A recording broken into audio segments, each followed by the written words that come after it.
Home chef recipes తెలుగులో ఆరోగ్యకరమైన అలాగే రుచికరమైన రాగి దోశల్ని ఇన్స్టెంట్గా అప్పటికప్పుడు ఎలా తయారు చేసుకోవచ్చో దీనికోసం ఏ పదార్థాలు కావాలో చూసేద్దాం.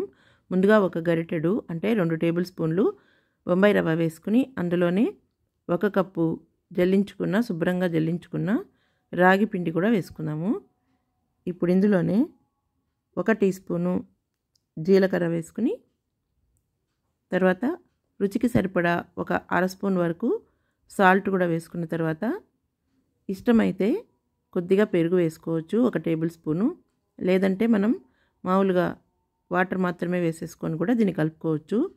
ఇప్పుడు 1 గుప్పెడు కరివేపాకు కానీ లేదా ములగాకు ఉంటే అదైనా సరే 2 టేబుల్ స్పూన్లు చేర్చుకుని ఈ విధంగా కొద్దిగా నీళ్లు పోసుకుంటూ ఉండలు లేకుండా కావాలంటే విస్కర్తో కూడా కలుపుకోవచ్చు. ఇలా జారుగా కలిపి మూత పెట్టుకుని 1 అరగంట పాటు పక్కన పెట్టుకోవాలి. కనీసం 10 నిమిషాలైనా పక్కన పెట్టుకుంటే దోశలు బాగా వస్తాయి.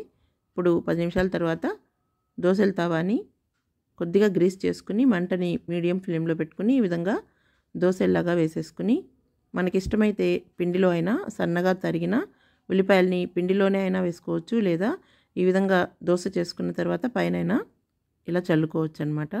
ఇప్పుడు ఈ ఉల్లిపాయలన్నీ దోశలోకి పట్టుకునేటట్లు గరిటెతోటి బాగా అదిమి ఆ తర్వాత 1 అర స్పూన్ వరకు ఆయిల్ వేసుకుని కాలనివ్వాలి. ఇప్పుడు మూత పెట్టుకుని కూడా దీన్ని కాల్చుకోవచ్చు, లేదా ఇలాగే అయినా కాల్చుకోవచ్చు. ఇప్పుడు ఒకవైపు బాగా కాలాక రెండో వైపు కూడా టర్న్ చేసుకుని 2 వైపులా కాలిన తర్వాత తీసేసుకోవడమే. దీన్ని ఏ చట్నీలతో అయినా తీసుకోవచ్చు, లేదా నెయ్యి కారంతో అయినా కూడా చాలా టేస్టీగా ఉంటుంది. ఈ రెసిపీ మీరు చేసి చూసి ఎలా వచ్చిందో కామెంట్ చేయండి. నచ్చితే కనుక షేర్ చేయండి, లైక్ చేయండి. మరిన్ని వంటల కోసం మా హోమ్ చెఫ్ రెసిపీస్ తెలుగు ఛానల్ని సబ్స్క్రైబ్ చేసుకోండి.